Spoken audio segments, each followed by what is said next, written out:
Do you remember picking teams at school, whether it was sandlot football or stickball in the schoolyard? And you would usually have all the guys that wanted to play, and you would line them up. And there were some of them that you really wanted on your team because you knew they were good. And then there were others that were left to last. That was usually the case with me. But it's the same even now. We still choose the best for our team, whether it's a sport or whether it's business or whatever. And when Jesus was picking his team of 12 guys, he probably could have had the pick of the crop at that time. If he had approached the prominent business leaders of the time or the political leaders, and if he had presented his case correctly, he probably could have got them on board and he could have influenced society through the key leaders, which to me seems quite sensible. But it seems he didn't go that way. He didn't go chasing after those, quote, good guys.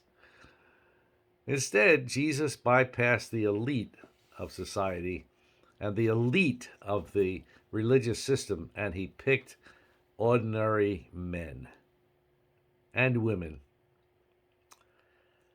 Have you ever looked at who Jesus did pick? Well, we're going to look at that in just a moment. But first of all, let me say hi and welcome to another Heart to Heart Talk with me. I'm John Kuert, the pastor at Alpha Assembly in Clarion, Pennsylvania.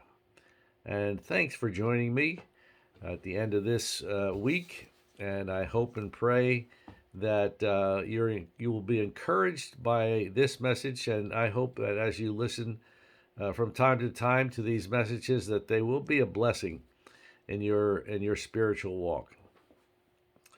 Well, let's get back to what I was talking about. Have you ever looked at who Jesus picked? And if we're honest, it's a pretty mixed bunch, a fairly motley crew, an unusual group to change the world with. Some were down to earth fishermen, maybe tradesmen types. James and John were the sons of a zealot.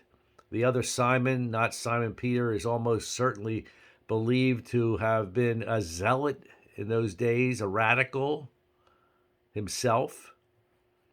Then there was Matthew, the tax collector, and considered a traitor to his countrymen. And we know that there was probably a mix of ethnicity, with there being both Jewish and Greek names among the list. They were just a cross-section of society. And this was no elite squad, but Jesus chose them. He spent a night in prayer, maybe even more, and then handpicked them. And these were the ones he wanted.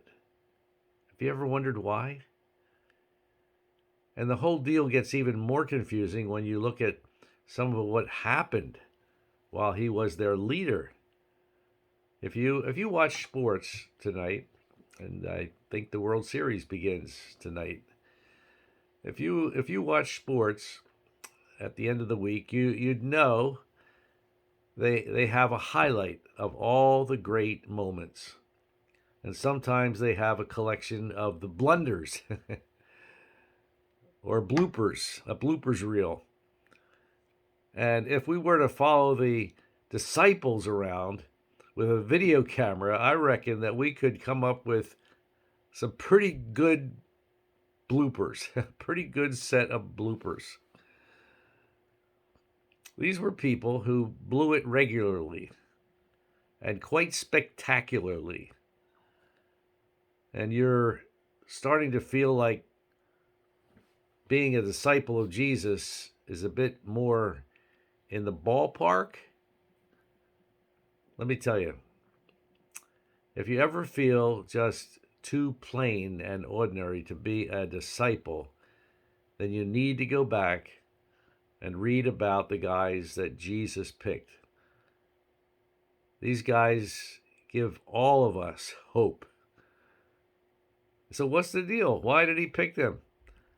Well, there are many things, but let me just pick one thing that I reckon Jesus was looking for when he chose them.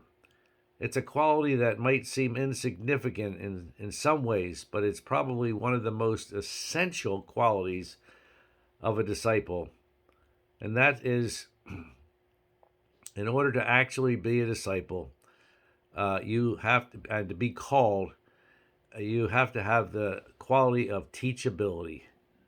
That's what Jesus, I believe, saw in these men. Teachability.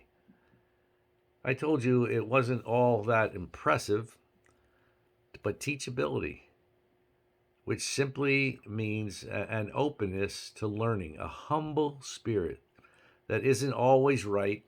It doesn't always desire to get their own way, but a desire to grow and develop, a recognition that I don't know everything.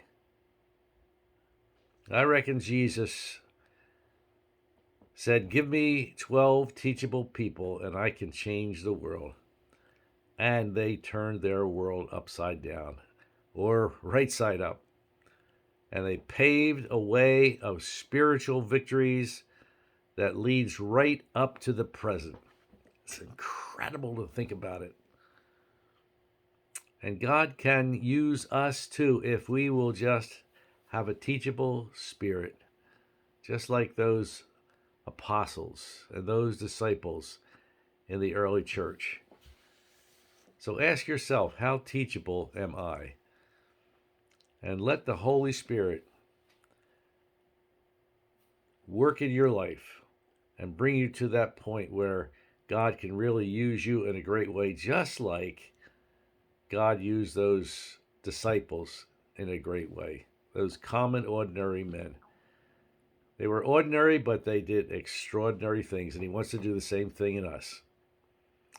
Well, thanks a lot for joining me today, and I hope that you are encouraged by that today, and I pray that it will be a blessing to you. And I would encourage you to come and join with us on Sundays at 10:30 in the morning at Alpha Assembly. I always try to share a thought that can help you in the process of becoming a disciple. And there's a lot of great fellowship there at the church, and we always between Sunday school and church we have a great fellowship time, and there's some great music there. So I would just like to invite you, and I hope that you'll come someday. In the meantime, God bless you. Have a great day, and Lord willing, we'll see you again soon. Bye bye.